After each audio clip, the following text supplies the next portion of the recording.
High, সবাই কেমন আছেন? আশা করি আপনারা সবাই অনেক বেশি ভালো আছেন। তো স্পোকেন ইংলিশ কোর্সের আজকে আমাদের হলো ডে 3। তো ডে 3তে আমরা শিখবো যে আমরা কখন B2 এর ব্যবহার করে থাকি, ঠিক আছে? B2।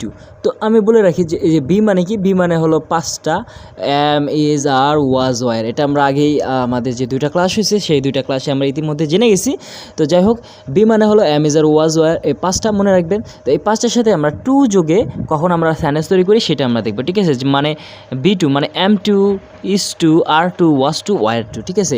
এইগুলা দিয়ে আমরা কখন সেন্টেন্স তৈরি করি সেটা আমরা দেখব, এবং সেই সাথে আমরা দেখব যে কখন আমরা এই affirmative sentence, negative sentence, yes question, no question, WH question এবং WH question in negative way, অর্থাৎ এই 6 রকমভাবে কীভাবে আমরা এগুলার ব্যবহার করি এই M2, is2, R2, was2, were2, সেগুলো আমরা দেখব এই 7টা ভার্বের সাহায্যে। প্রত্যেকটা ক্লাসটা আমি ডিফারেন্ট ভার্ব দ্বারা আপনাদেরকে বোঝাবো।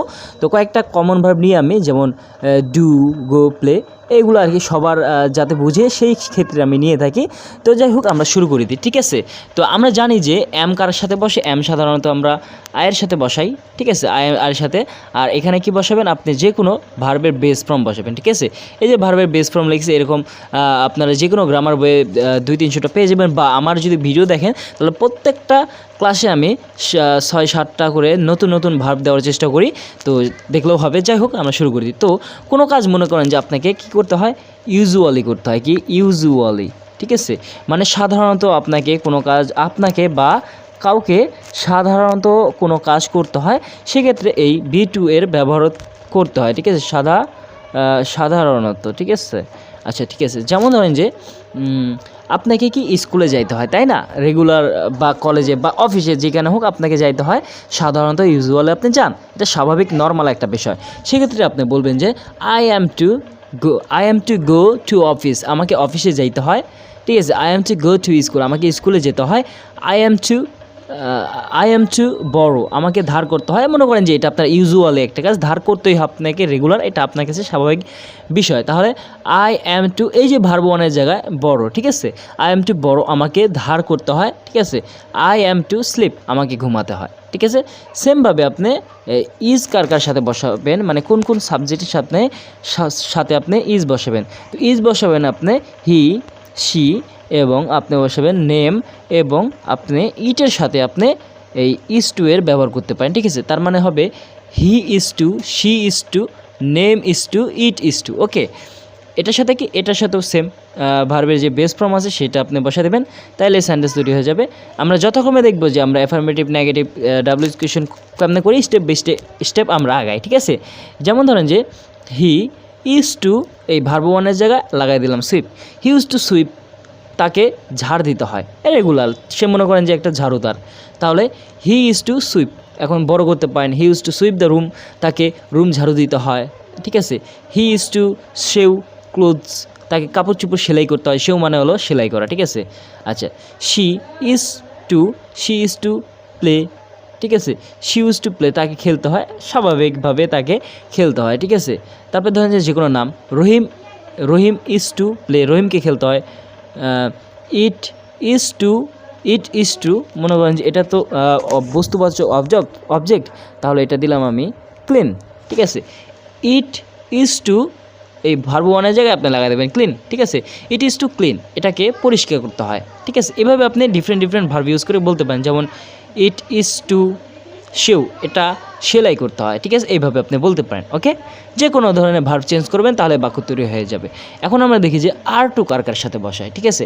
R2 সাধারণত বসবেন আপনি উই এর সাথে R2 বসবে, উই R2, তারপরে ধরেন ইউ R2, তারপরে উই R2, তারপরে দে R2, তারপরে নেম প্লাস নেম R2, ঠিক আছে? তাহলে we R2, you R2, we R2, they R2, Rahim and Karim R2। Okay, যেমন উই R2 প্লে ফুটবল, আমাদেরকে ফুটবল খেলতে হয়। ইউ R2 গো দেয়ার, তোমাকে সেখানে যেতে হয়।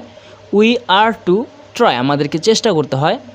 দে R2 ক্লিন দিস অফিস, তাদেরকে এই অফিসটা ক্লিন করতে হয়, পরিষ্কার করতে হয়।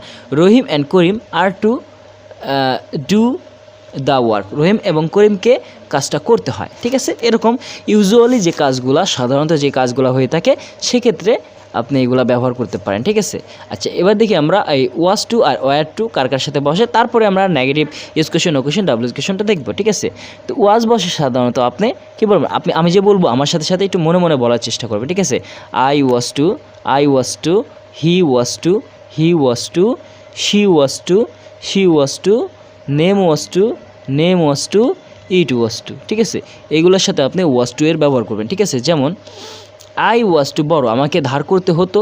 ঠিক আছে, হি ওয়াজ টু স্লিপ, তাকে ঘুমাতে হতো। শি ওয়াজ টু সুইপ, তাকে ঝাড় দিতে হতো। ঠিক আছে, রহিম ওয়াজ টু সেও, রহিমকে সেলাই করতে হতো। রহিম ওয়াজ টু সেও ক্লোথস, রহিমকে কাপড় চোপড় সেলাই করতে হতো। অতীতে কোনো কাজ করতে হইতো, সেক্ষেত্রে এইটা। ঠিক আছে, আচ্ছা এবার দেখবো আমরা এই ওয়ার টু কার কার সাথে বসে। আচ্ছা আমি লিখবো আর আপনারা সাথে সাথে বলতে থাকবেন। ঠিক আছে, মনে মনে বলার ট্রাই করবেন। যেমন you were to, you were to, we were to, we were to, they were to, they were to, name plus name, name plus name were to. ঠিক আছে, এগুলোর সাথেও কি আপনি ভার্বের বেস ফর্ম ব্যবহার করবেন। ঠিক আছে, নির্দ্বিধায় ব্যবহার করবেন।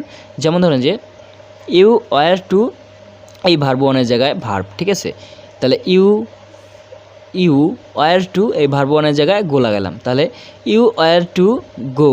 ঠিক আছে, ইউ ওয়ার টু গো, তোমাকে যেতে হতো। ঠিক আছে, উই ওয়ার টু ডু, আমাদেরকে করতে হতো।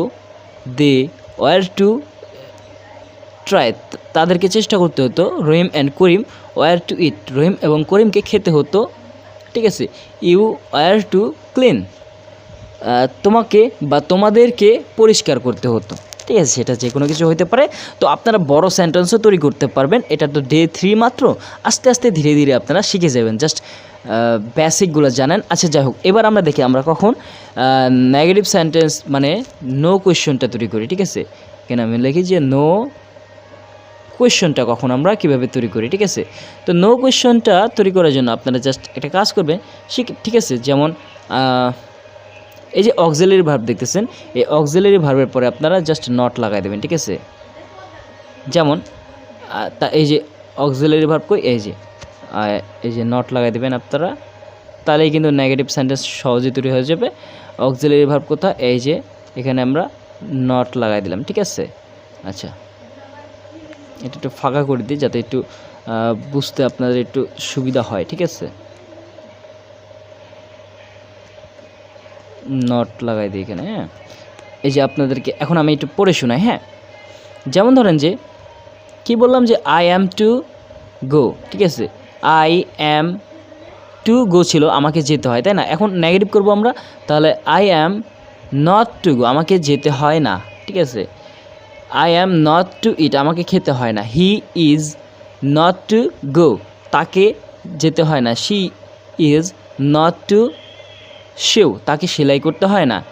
It is not to clean, এটা পরিষ্কার করতে হয় না। ঠিক আছে, উই আর নট টু, তারপরে কি ভার্বে যে বেস ফর্ম আছে সেইটা আমরা লাগাই দিই। হ্যাঁ, we are not to do, আমাদেরকে করতে হয় না। You are not to do, তোমাকে বা তোমাদেরকে করতে হয় না। We are not to play football, আমাদেরকে ফুটবল খেলতে হয় না। They are not to act, তাদেরকে অভিনয় করতে হয় না। ঠিক আছে, এভাবে কিন্তু আপনারা এই সাবজেক্টগুলো, এই ভার্বগুলো দিয়ে আপনারা বাক্য তৈরি করতে পারেন। ঠিক আছে, আচ্ছা এবার আমরা দেখি যে আমরা কখন ইয়েস কোয়েশ্চনটা তৈরি করি। তাহলে দেখেন, প্রশ্ন করতে আপনারা এই ফরম্যাটটা ব্যবহার করবেন। যেমন ইজ হি শি নেম ইটের সাথে আমরা জানি কি ইজ হয়, তাহলে ইজ হি টু ডু, তাকে কি করতে হয়। ঠিক আছে, আচ্ছা তারপরে ইজ শি টু কুক, তাকে কি রান্না করতে হয়। ঠিক আছে, তারপরে ধরেন যে আর উই টু বড়, আমাদেরকে কি ধার করতে হয়। তারপরে আর উই টু স্লিপ, আমাদেরকে ঘুমাতে হয়। আর দে টু সেও, তাদেরকে কি সেলাই করতে হয়। এইভাবে কিন্তু আপনারা ইয়েস কোয়েশ্চন তৈরি করবেন। ঠিক আছে, তারপরে ধরেন যে এরকম ওয়াজ আই টু ইট, আমাকে কি খেতে হয়। ঠিক আছে, ওয়াজ হি টু ক্লিন, তাকে কি পরিষ্কার করতে হয়। ওয়াজ ইট টু বিল্ড, এটাকে কি নির্মাণ করতে হয়। ঠিক আছে, এইভাবে আপনারা বলতে পারেন।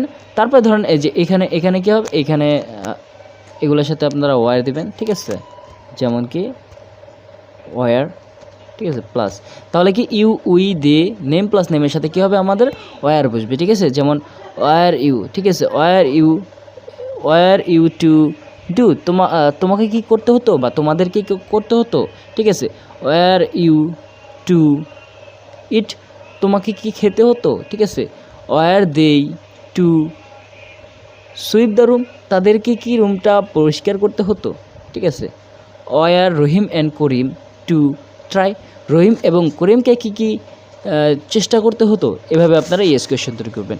এবার দেখি আমরা ডাব্লিউএস কোয়েশ্চন কেমনে তৈরি করব। দেখেন ডাব্লিউএস কোয়েশ্চন তৈরি করার জন্য এই যে এইভাবে যে আপনারা ইয়েস কোয়েশ্চন পড়লেন, সেগুলোর আগে যদি আপনি এই যে ডাব্লিউএস ওয়ার্ড বসায় দেন, ঠিক আছে, এইভাবে যদি আপনি ডাব্লিউএস ওয়ার্ড বসায় দেন, তাহলে কিন্তু আমাদের খুব ইজিলি ডাব্লিউএস কোয়েশ্চন তৈরি হয়ে যাবে, ঠিক আছে। যেমন ধরেন যে how is he to do, তাকে কিভাবে করতে হয়, ঠিক আছে, how is he to clean the room, তাকে কিভাবে রুমটা পরিষ্কার করতে হয়, how is Rahim to play, রহিমকে কিভাবে খেতে হয়, ঠিক আছে, এইভাবে আপনারা মেক করবেন। আচ্ছা, তারপর এটা দিয়ে দেখি, যেমন how are you to do, তোমাকে কিভাবে করতে হয়, ঠিক আছে, how are you to go, তোমাকে কিভাবে যেতে হয়, হাউ আর ইউ টু বড়, তোমাকে কিভাবে ধার করতে হয়, ওকে। তারপর এটা দিয়েও আপনারা বলতে পারেন, যেমন কি আই হি শি নেম, এটার সাথে কী হয়, ওয়াজ হয়, মানে I was, he was, she was, name what was, it was, ব্যাস। প্রশ্ন করলে জাস্ট ইয়েস কোয়েশ্চেন করলে ওয়াজটার সামনে নিয়ে আসছি, আর ডাব্লিউএস কোয়েশ্চন করার জন্য ওই ইয়েস কোয়েশ্চনের আগে ডাব্লিউএসটা লাগাই দিচ্ছি, ঠিক আছে। যেমন how was he to go, তাকে কিভাবে যেতে হয়, how was she to clean the room, তাকে কীভাবে রুমটা পরিষ্কার করতে হয়, এইভাবে, ঠিক আছে। আচ্ছা, তারপরে হাউ ওয়ার ইউ, ঠিক আছে, how were you to play, তোমাকে কিভাবে খেলতে হয়, how were you to clean, তোমাকে কিভাবে পরিষ্কার করতে হয়, how were you to sew clothes, তোমাকে কীভাবে কাপড় চোপড় সেলাই করতে হয়, ঠিক আছে। এইভাবে কিন্তু আপনারা ডাব্লিউএস কোয়েশ্চন তৈরি করতে পারেন।